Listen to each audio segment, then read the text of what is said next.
மிஷினரிகள் மட்டும் இல்லாட்டினா இந்தியா இடுகாடாக அதாவது சுடுகாடாக இருந்திருக்கும் அப்படின்னு கூறியவர் தந்தை பெரியார். ஏன்னா இந்தியாவுல மிஷினரிகள் சாதிச்சது ஏதோ கொஞ்சம் நஞ்சம் கிடையாதுங்க, அது எக்கச்சக்கமான சாதனைகள் இருக்குதுங்க. பென்னி குயிக் அப்படின்ற மிஷினரி முல்லை பெரியாறு அணைய கட்டினாருங்க. சிடி ஸ்டட் போன்ற மிஷினரிகள் தேயிலை செடிகளை கொண்டு வந்து தேயிலை தோட்டங்களை உருவாக்குனாங்க. மிஷினரி கிரகாம் ஸ்டைன்ஸ் யாருமே தொடாத குஷ்டரோகிகளை தொட்டு பராமரிச்சாருங்க.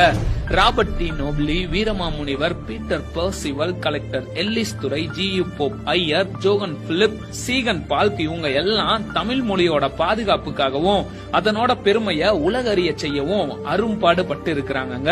மிஷினரி ராணியஸ் சிறை கைதிகளுக்குன்னு நல்வாழ்க்கைய உருவாக்குனாருங்க. 100க்கும் மேற்பட்ட பள்ளிக்கூடங்களை தென்னாட்டுல உருவாக்குனாருங்க. மிஷினரி ராணியஸ் அது மட்டும் இல்லாம ஆசிரியர் பயிற்சி பள்ளிகளையும் உருவாக்குனாருங்க. மிஷினரி ரிங்கல் தோப்பே பெண்கள் மாராப்பு சேலை அணிய இருந்த தடைய நீக்கிறதுக்காக அரும்பாடு பட்டாருங்க.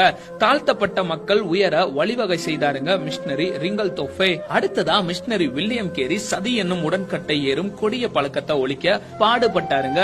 பெண் மருத்துவ கல்விக்கு வித்திட்டு மருத்துவமனையை உருவாக்கியவர் தான் மிஷினரி ஐடா ஸ்கைடர் அம்மையார். ஓலை சுவடுகள்ல தவழ்ந்த தமிழ அச்சில ஏத்தி புத்தகங்களை அச்சடிக்க உதவியவர் தான் சீகன் பால் அப்படின்ற மிஷினரி. தரங்கம்பாடியில இவர் தான் பெண்களுக்கான முதல் தமிழ் பள்ளிய உருவாக்குனாருங்க.